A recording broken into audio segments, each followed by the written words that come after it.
proses apa nih sebenarnya? Kok ada asap-asap banyak kayak gini gitu? Apa terjadi deforestasi kah atau seperti apa? Nah, Tugasnya hama dan penyakit itu adalah menyeleksi ini secara alami. Jadi kebun kita kalau ada yang sakit, kalau ada yang diserang hama, itu karena memang tugasnya hama dan penyakit ini adalah pembersih, tukang bersih-bersih. Di Indonesia nggak cukup yang menggerakkan umat beragama hanya dengan kesadaran sains. Kita perlu sentuh ruang sensitivitas mereka gitu.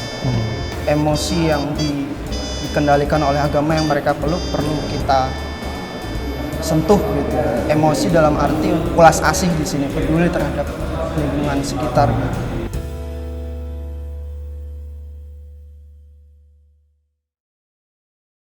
halo, selamat pagi. Assalamualaikum warahmatullahi wabarakatuh. Pagi ini kita ada di Jogja nih, dan ketemu lagi sama saya Hadi. Saya dari Ummah for Earth. Ummah for Earth adalah salah satu program dari Greenpeace Indonesia yang memperkenalkan bagaimana Islam atau agama itu bisa saling berkaitan dengan lingkungan. Nah, pagi ini kita sedang ada di Jogja nih. Nah, kita pengen ngajak teman-teman untuk bisa ketemu sama anak-anak muda nih yang ada di Jogja. Siapa mereka? Yuk, kita masuk aja ke dalam. Assalamualaikum. Halo. Halo Mas, Hadi. Halo Hadi Mas, Hadi. Oh, banyak banget nih teman-teman. Selamat pagi teman-teman. Assalamualaikum. Iya, di sini ini adalah tempat berkumpulnya teman-teman dari Kader Hijau Muhammadiyah. Jadi kita pengen tahu nih apa sih yang dilakukan sama mereka di sini. Siapa nih yang bisa diajak ngobrol ya? Abi, mana orangnya? Oh, ini. Ya, gimana? Halo Mas Abi. Halo. Boleh kenalan siapa namanya Mas Abi? Namanya Mas Abi. Iya. Namanya Abi. Oke. Namanya Abi dari Kader Hijau Muhammadiyah Jogja. Oke. Tuan rumah. Tuan rumah Ya, di tuan sini. rumah. Oke.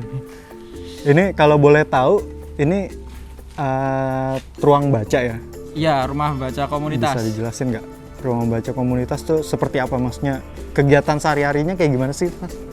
Rumah baca komunitas itu dia ya komunitas literasi gitu, Mas. Yang mendirikan itu namanya Cak David Effendi yang hari ini baru ada di Malang sih. Jadi Oke. ada acara Oke. Ada acara apa tuh?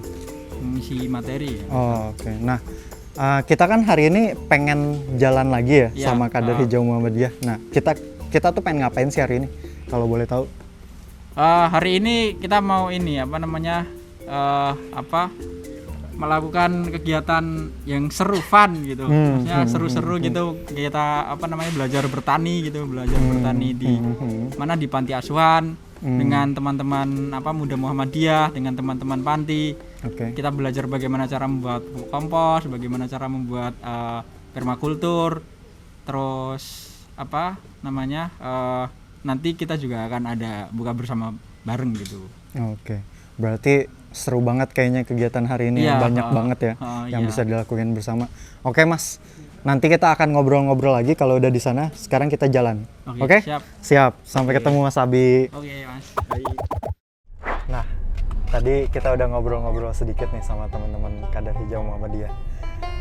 Sekarang kita lagi jalan menuju panti asuhan di Nanggulan, daerah Kulon Progo. Itu kurang lebih sekitar setengah jam lah ya dari sini. Nah, sambil kita jalan, mungkin teman-teman bisa ngikutin pemandangan sepanjang jalan kota Jogja nih. Jadi seru banget pastinya, dan karena kita juga masih pagi kan, pasti kita bisa menghirup udara-udara segar yang ada di kota Jogja, yang tentunya beda banget sama di Jakarta. Kita buka yuk jendelanya. Sampai ketemu di sana.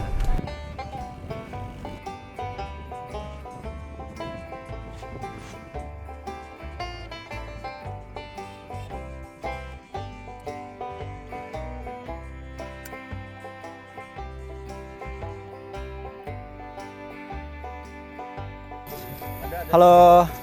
ketemu lagi nih.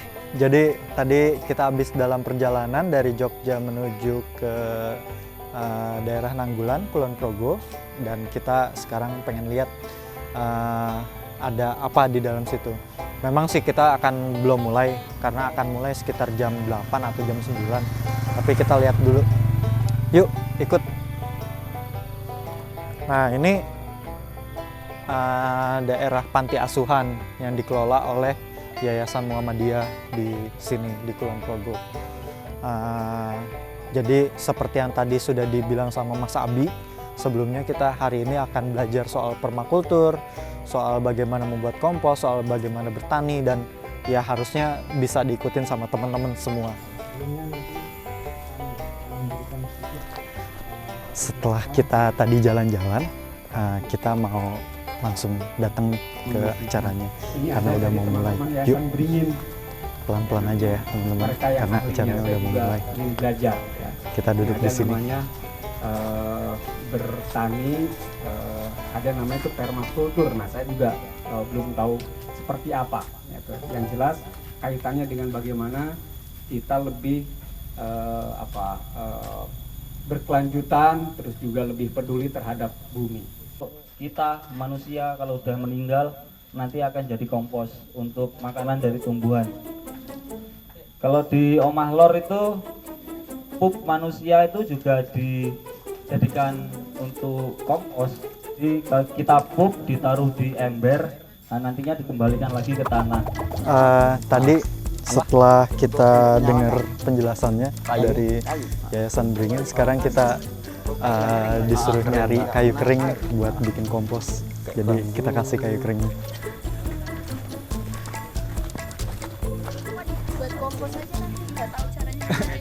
Ini ada Mas Umami yang akan bikin kompos nih.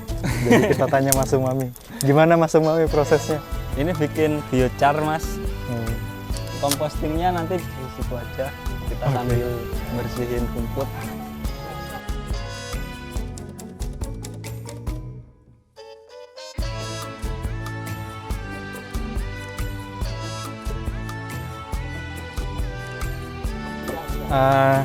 Ya tadi kita udah ngumpulin kayu, terus sekarang kita lagi coba ngeliat nih, lagi proses apa nih sebenarnya? Kok ada asap-asap banyak kayak gini gitu? Apa terjadi deforestasi kah? Atau seperti apa? Nah, ini ada Mas Umami dari Yayasan Beringin. Nah, ini lagi ngapain nih Mas? Boleh tolong jelasin nggak Mas? Apa sih yang dibakar? Lagi bakar sekam mentah, itu untuk dijadikan sekam bakar. Nantinya akan digunakan besok ya, waktu materi bikin bedeng. Nah, itu fungsinya untuk perbaikan tanah, memperbaiki struktur tanah, terus untuk rumah bagi para mikroba juga, terus penambat air juga untuk sekam bakar ini. Dia bisa nyimpan air ya? Iya. Berarti kalau sekam itu ya?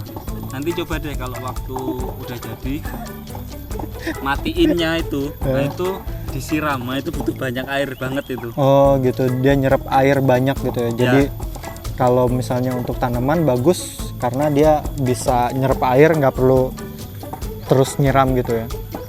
Iya, dia nyimpen banyak air. Nah ini prosesnya dari ini berapa lama Mas kira-kira? Kalau biasanya buat di Omah Lor itu Asapnya nih ya kurang mantap lebih banget. 8 jam. Cuman aku ini baru pertama bikin kayak gini. Bikin cara seperti ini baru pertama juga. Emang biasanya kayak gimana? Biasanya ada ya pakai kayak gini, ada alatnya, ada cerobongnya juga ke atas. Itu kurang lebih 8 jam biasanya. Oke. Nah, kita lihat lagi nih di sebelah sana tuh ada rame-rame juga. Ada apa sih?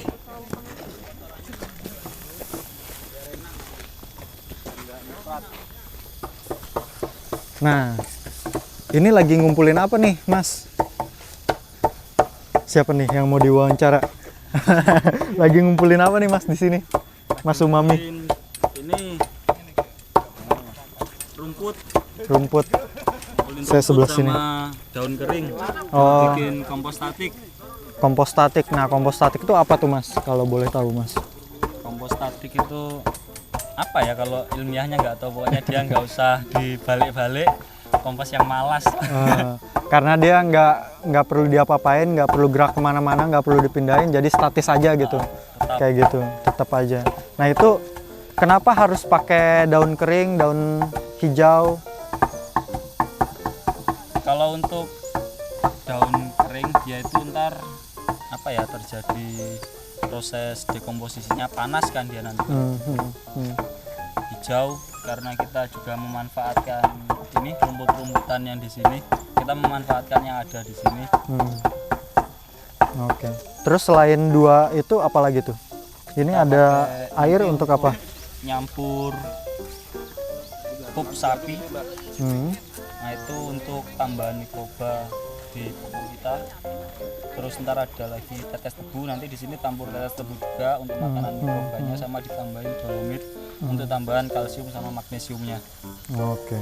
Itu kayak bikin mikroorganismenya ya, semuanya gitu. Nanti mikroorganisme ditaruh di kompos kita. Oke. Itu kira-kira berapa lama Mas prosesnya? 21 hari bisa digunakan. 21 hari bisa digunakan. Penggunaannya itu bisa dibuat sebagai mulsa, tutupan tanah itu. Oke. Itu nanti bentuknya udah jadi seperti tanah gitu atau seperti apa? Belum, dia masih kecil-kecil gitu.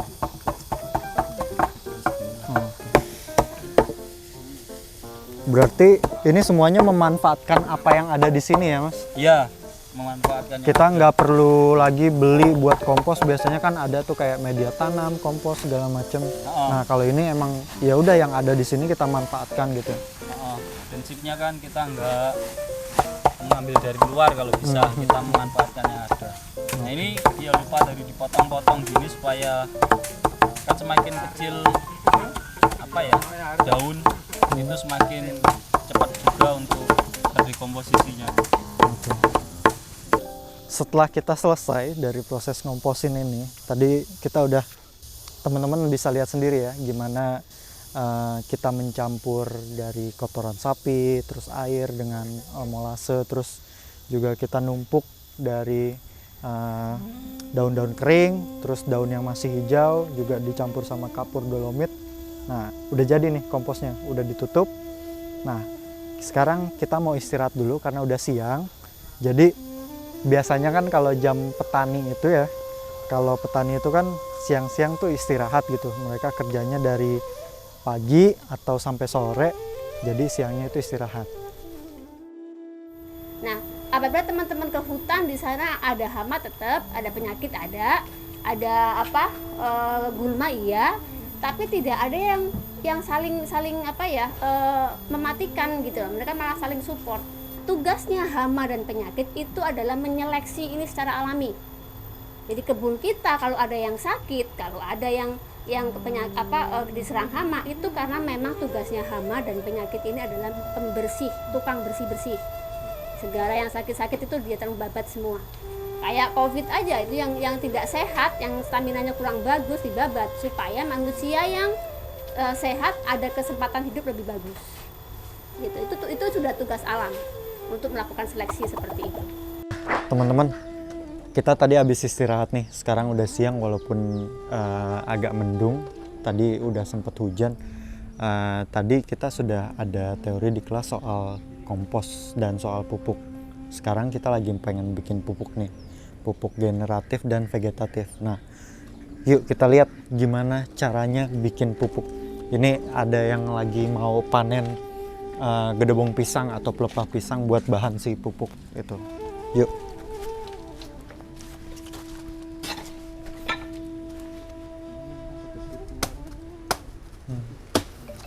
Nah, ini kita lagi ketemu sama orang yang lagi manen si pelepah pisang.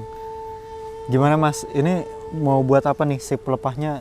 Jadi kita mau bikin pupuk cair POC ya. Jadi yang ini digunakan untuk sebagai pupuk cair yang generatif dan vegetatif.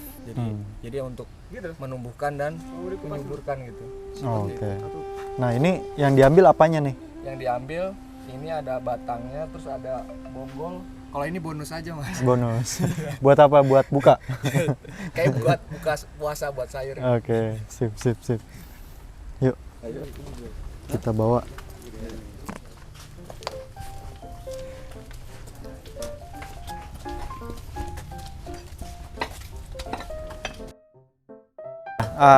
tadi kita habis manen si gedebong pisang nih. Terus kita sekarang kesini lihat ada yang lagi ditumbuk nih. Kita pengen tanya ke Mbak Dwi. Mbak Dwi, ini numbuk apa sih? Kelor. Kelor sama apa lagi tuh? Kelor ini untuk yang generatif ya, pupuk generatif. Jadi kelor ini biasanya ditambahkan dengan bonggol pisang. Itu aja sih intinya untuk bahannya. Nanti prosesnya diapain setelah ditumbuk? Setelah ditumbuk taruh dalam sini, dikasih air, kemudian difermentasi. Kalau kelor ini untuk generatif ya? Iya. Nah kalau generatif berarti dia anaerobik, tidak perlu dikasih molase. Nah yang satunya nanti yang pakai kipait sama ditumbuk juga, pakai kedebong pisang juga. Nah nanti dia ditambahkan molase, kemudian ditutup. Perbedaannya apa Mbak itu? Kalau yang vegetatif itu digunakan untuk memberikan nutrisi ke tanaman mulai dia disemai sampai mau berkembang, berbunga, mau muncul bunga, ada apa kuncup-kuncupnya itu.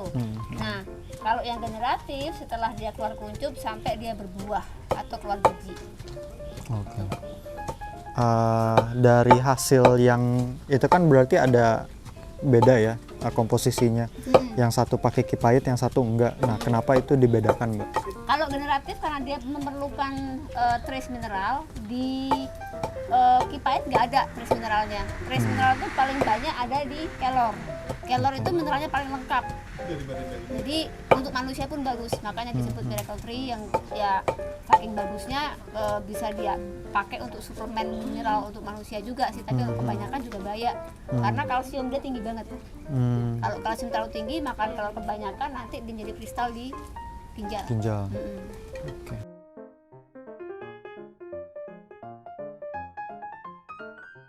Wah, selesai juga nih ya akhirnya Mbak. Ini proses pembuatan si sekam bakar. Yes. Ini Finish. di apa ini Mbak selanjutnya? Diberhentikan ini proses pembakarannya, kalau enggak dia jadi abu nanti. Jadi disiram air. Terus ini ada perlu didiamkan dulu atau bisa langsung dipakai Mbak? Ini sampai dia nggak panas sih bisa dipakai. Dan biasanya sih kalau aku charge dulu ya, di charge. Ngecharge-nya itu menggunakan mikroba supaya jadi pas kita pakai di dalamnya sudah ada mikrobanya. Aku biasanya ngecharge-nya itu menggunakan komposti. Jadi di apa kayak di rendam di dalam komposti gitu loh. Nah, jadi pas kita pakai dia sudah ada nutrisi dan sudah ada ininya mikrobanya. Dan mereka senang di situ. Kita ini baru setengah hari aja kita udah belajar banyak gitu kan. Bikin kompos, bikin biochar, bikin pupuk, itu yang sedang lagi proses di tempat lain. Dan ya harapannya sih semoga dengan ini kita bisa kembali memuliakan si tanah lagi ya. Bukan hanya memberi makan yang instan kepada si tanaman, tapi juga ya untuk tanah gitu. Karena tanah yang baik itu adalah kunci gitu untuk menumbuhkan semua tanaman gitu. Dan tanaman itu ya nggak butuh nggak butuh semuanya gitu. Dia bisa mengambil apa yang mereka butuhkan sendiri. Mantap. Selamat pagi teman-teman, assalamualaikum. Ketemu lagi sama saya hari ini. Sekarang kita sudah hari kedua di sini. Jadi setelah kita kemarin banyak belajar soal bikin kompos, bikin pupuk, bikin macam-macam lah ya untuk memuliakan tanah. Sekarang kita hari ini akan belajar untuk memulai menanam. Jadi kita akan mempersiapkan si tanah untuk ditanamnya. Nah, supaya lebih jelas, aku juga masih belum tahu seperti apa itu prosesnya. Jadi kita lihat aja yuk langsung ke proses tanamnya. Nah, di sini nanti sama ada Mas Umami yang akan memandu kita untuk bisa memulai proses tanamnya gitu. Oke, yuk.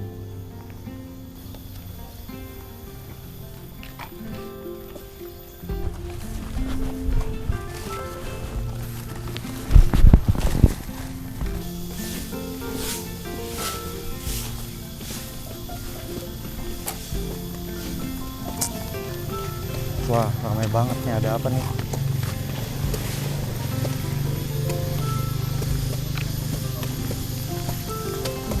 Nah, Mas Umami mau kemana? Kita langsung tembak nih Mas Umami. Jadi pagi ini mau ngapain nih Mas Umami? Mau bikin permanen juga. Bikin permanen. Nah, itu buat apa tuh Mas Umami? Sebentar itu tempat kita menanam. Kita memanfaatkan bahan yang dari sini. Ini ada bambu yang kemarin dipotong sama teman-teman yayasan panti ya, panti. Pintar untuk dijajar. Ini dijajarin semua. Ya, Oke. mungkin nggak sampai setengah lah karena yang kena panas di sini yang baik untuk sayuran di sini. Mungkin 2 ini. Yang sisanya ini nggak dipakai. Sisanya ntar biar diolah sama mereka. Oh, ini buat Kita percontohan untuk, aja dulu prakteknya demplot. di sini Oke. biar dikembangkan sendiri nanti. Terus itu ada yang lagi motongin pelepah pisang sama apa ngumpulin daun kering itu untuk apa? Itu kalau yang pelepah pisang itu untuk bank nutrisi. Nah, dia nanti dikubur di bedengannya sini. Nanti dicampur sama ditumpuk sama itu yang daun kering. Nanti lama-lama kan dia terdekomposisi itu. Nah, itu dia nanti akan jadi nutrisi bagi tanaman. Oke. Jadi slow release ya, Slow release. Ya. Oke. Terus ini bikinnya kira-kira berapa meter? 2 meter kayaknya. 2 meteran. 2 meter. 2 meter kali 2 ya. Ya. Kita bikin 4 meter lah. Nanti apa aja ini Mas yang bakal ditanam di sini? Ntar kalau kemarin permintaannya dari panti itu nanam sayuran yang sering mereka makan. Kita akan nanam kayak seledri, terus loncang. Nah, cuman kita juga nanam tanaman yang umurnya panjang, yang lokal juga.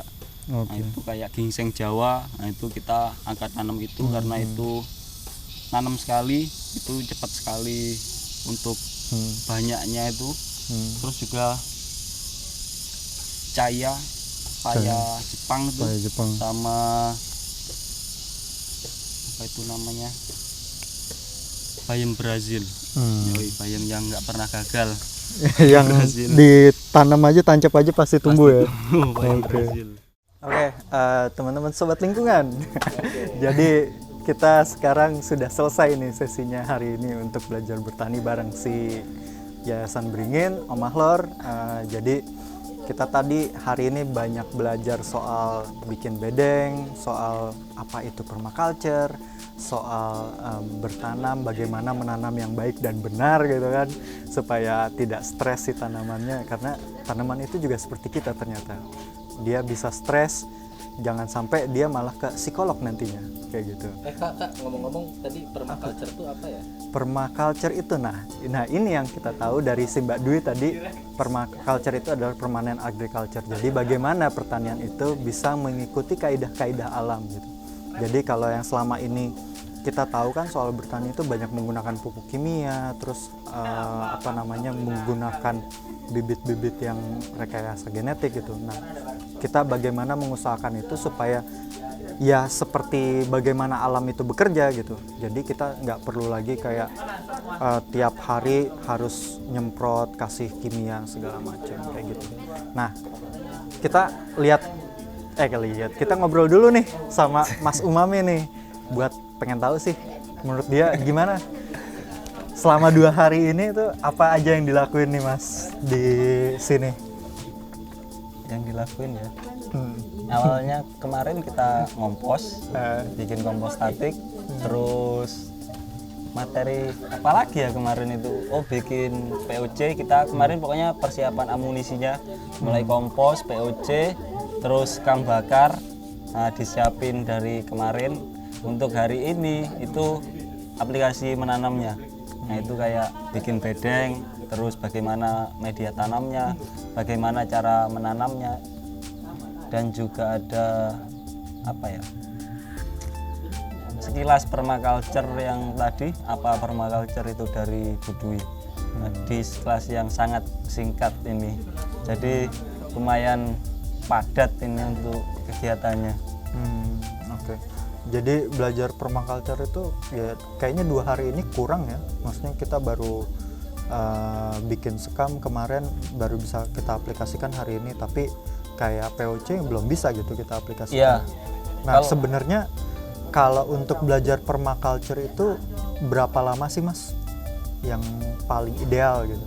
Kalau belajar permaculture-nya itu seumur hidup ya, karena tanah kita itu ya laboratorium kita, ya kita belajar dari situ. Cuman kalau pelatihannya kalau di Omah Lor itu 2 minggu lamanya.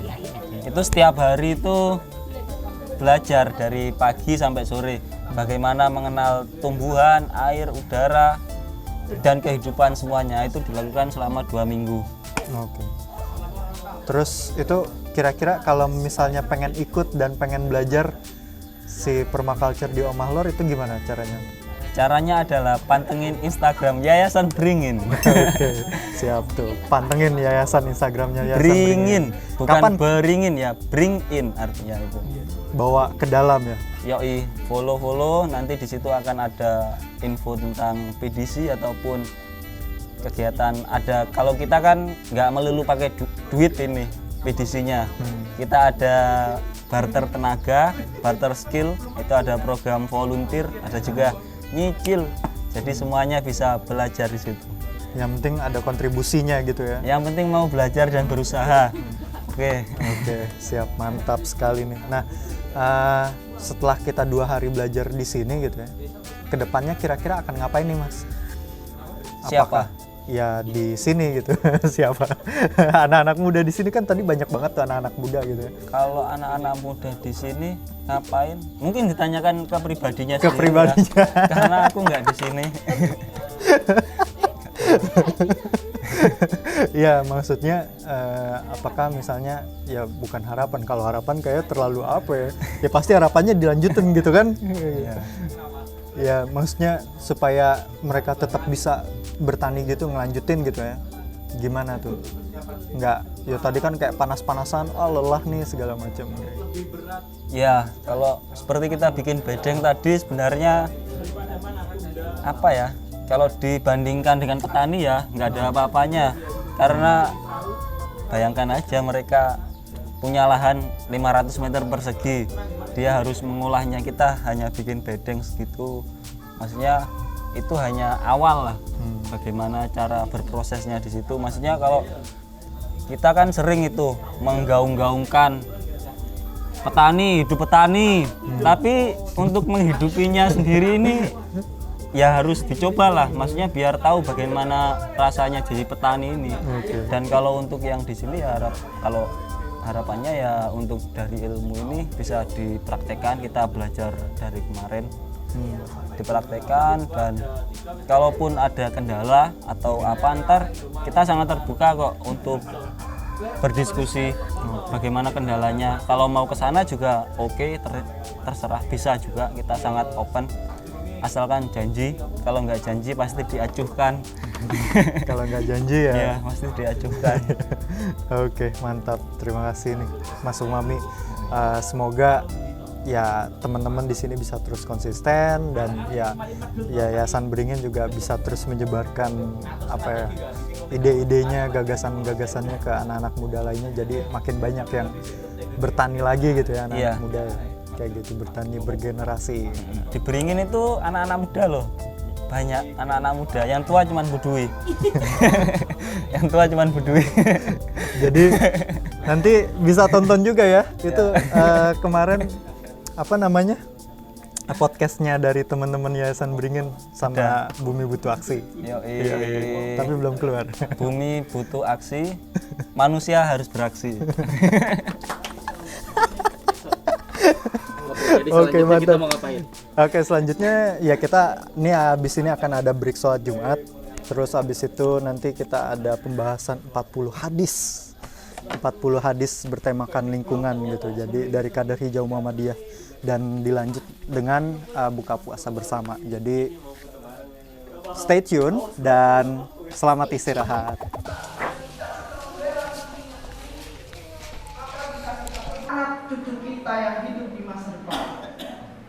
Teman-teman, kita sekarang mau sholat Jumat dulu dan kita coba dengerin khutbahnya. Bapak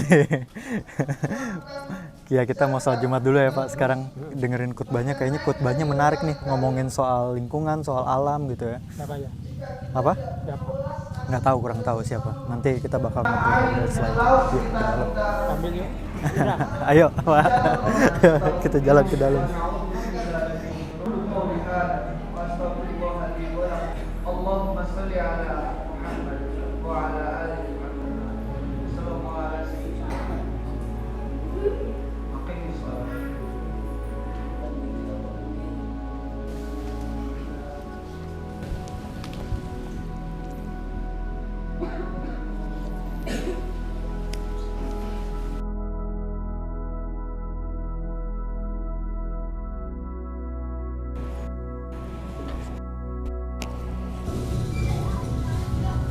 Teman-teman, sobat lingkungan, tadi kita habis sholat Jumat.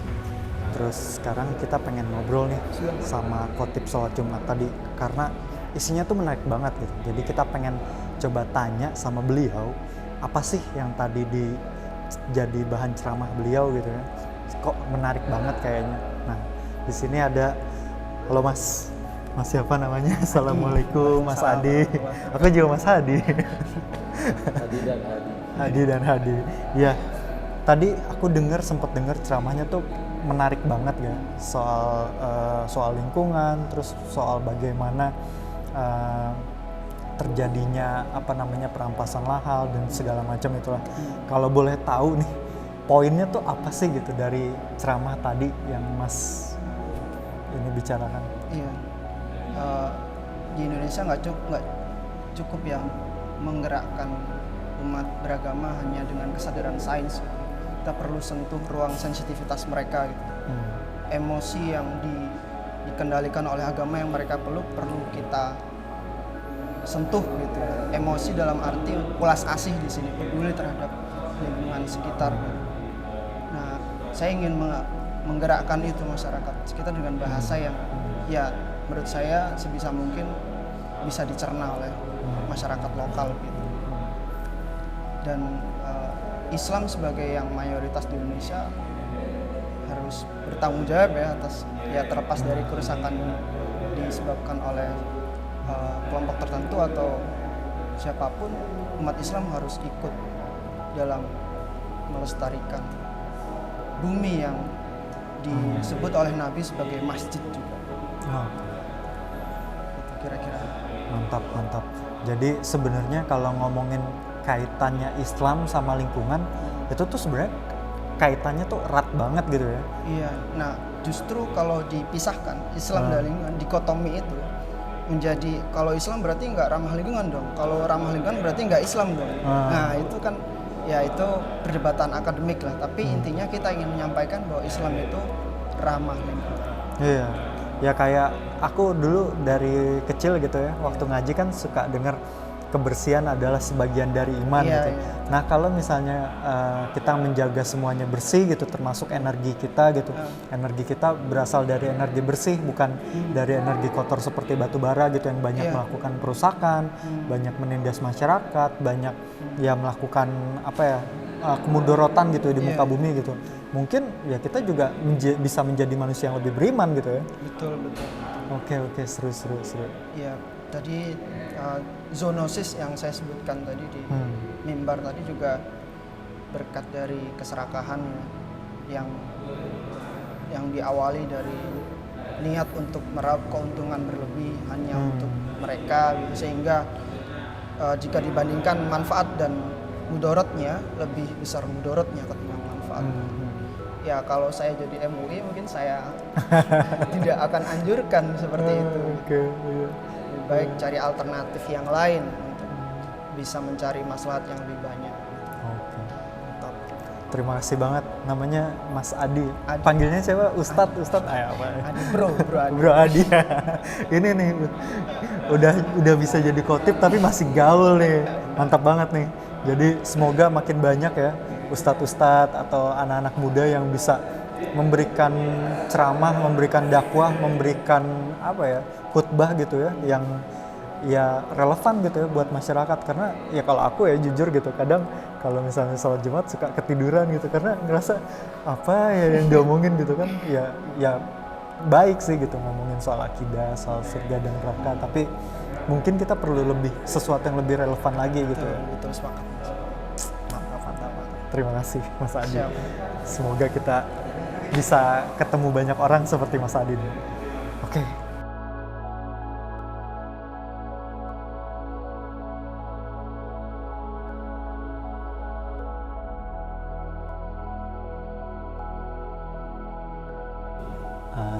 Teman-teman, tadi habis ada pemberian santunan dari teman-teman Dompet Duafa Disaster Management Center ya.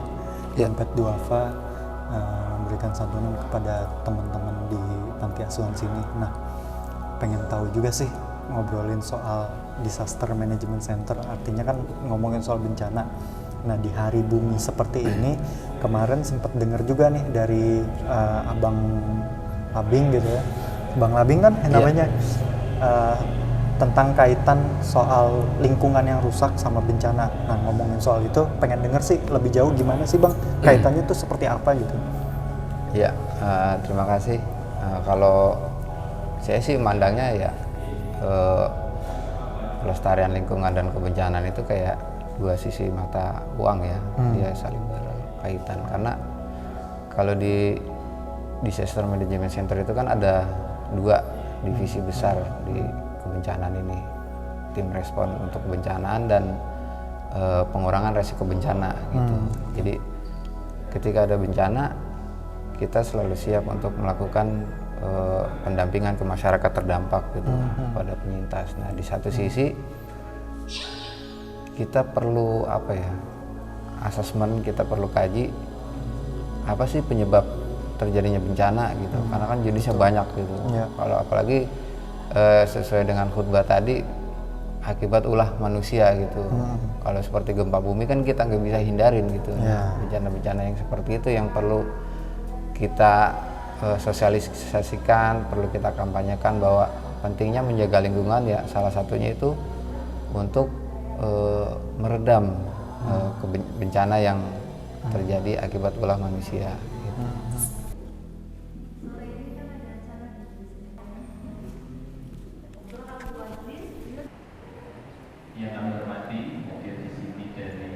Teman-teman, sobat lingkungan, ketemu lagi. Jadi tadi siang kan kita udah ikutin sholat Jumat nih, dan kita juga udah sempet ngobrol sama imam sekaligus khotib sholat Jumat tadi. Terus juga ada acara pembagian santunan dari teman-teman Dompet Duafa, dan kita juga tadi udah ngobrol juga sama teman-teman Dompet Duafa soal bagaimana sih kaitan teman-teman yang ada di Dompet Duafa soal manajemen penanggulangan bencana dan krisis iklim gitu ya. Nah, sekarang sore ini menuju berbuka, kita lagi ada kajian nih soal 40 hadis yang dikumpulkan oleh teman-teman Muhammadiyah untuk dijadikan satu buku gitu ya. Nah, 40 hadis ini itu ternyata bagus banget. Mereka membahas soal bumi, soal lingkungan, soal air, soal tanah, soal udara gitu. Semua hal yang berkaitan dengan kehidupan kita. Jadi, yuk kita dengerin langsung aja ke dalam. Acaranya udah dimulai juga soalnya. Rasulullah bersabda, dunia ini manis dan hijau atau memikat. Dan sesungguhnya Allah menjadikan kalian semua khalifah di bumi untuk melihat bagaimana kalian bertindak. Jadi bertakwalah atau takut ya, berseteru sebab dunia. Ya, tadi kita udah selesai nih ngobrolin 4 hadis, ternyata cuma 4 nih dari 40 ya, dibagi-bagi gitu. Setiap minggu mungkin cuma dibahas 4, jadi ya biar nggak kebanyakan, 4 aja udah lumayan, 1 jam sendiri kita tadi ngobrol. Nah, ini udah di depan kita udah ada makanan, persiapan untuk berbuka. Kita tinggal nungguin azan nih. Kapan ya azannya? Semoga bisa cepet-cepet, udah lapar soalnya dari tadi pagi nyangkul.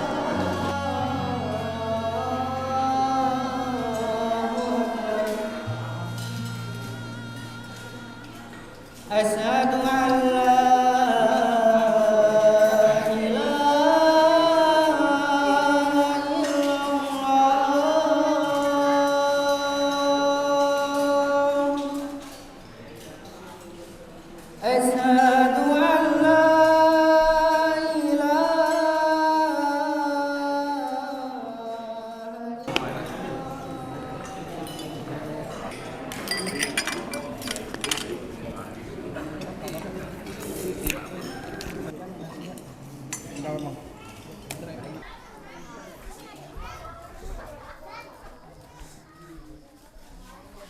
Halo sobat lingkungan, akhirnya udah malam, kita udah buka, udah kenyang nih. Alhamdulillah banget, udah penuh semuanya, dari hati, dari perut juga, dari pikiran juga.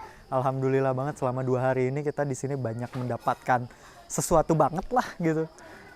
Semoga ini bisa aku bawa pulang ke rumah, bisa aku sebarkan juga, bisa aku bagi-bagi ke teman-teman yang lain. Dan untuk itu, karena kita sudah 2 hari di sini, sudah selesai acaranya, alhamdulillah berjalan dengan lancar. Mungkin aku mau nutup nih, aku mau undur diri sekalian, aku mau pamit. Kalaupun misalnya aku punya salah dalam berkata-kata atau tingkah laku segala macam mungkin gak berkenan di hati sobat lingkungan, aku mohon maaf. Dan tapi semoga perjumpaan kita gak selesai sampai di sini. Jadi semoga kita makin banyak lagi tempat yang bisa kita kunjungin, makin banyak hal yang bisa kita pelajarin, dan tentunya kita bisa bareng-bareng lagi. Jadi assalamualaikum warahmatullahi wabarakatuh. Semoga kita bertemu di lain hari. Bye-bye.